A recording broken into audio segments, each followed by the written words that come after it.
Здравейте, биолози! Днес ще разгледаме 10 интересни факта за храносмилателната ни система. Нека да започваме. Номер 1. Средностатистическият човек произвежда 2 литра слюнка всеки ден. Представете си го като 2 литра газирана напитка. Много ли ви се струва? Номер 2. Тялото може да придвижва храната през храносмилателната система дори докато стоите на главата си.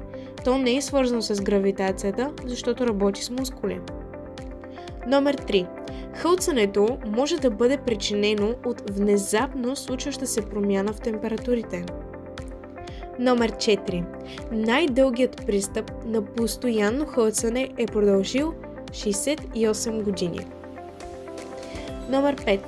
Стомахът има способността да се разтяга и задържа до 4 кг храна наведнъж. Номер 6. Стомашните киселини са достатъчно силни, за да разградят дори и метал.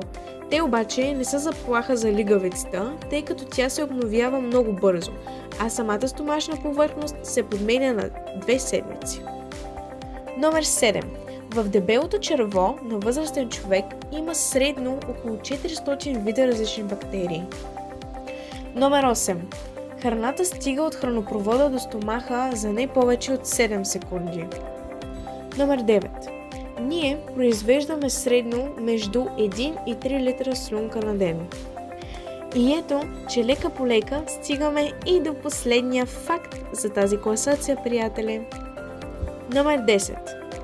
По-пълните хора нямат по-големи стомаси от слабите.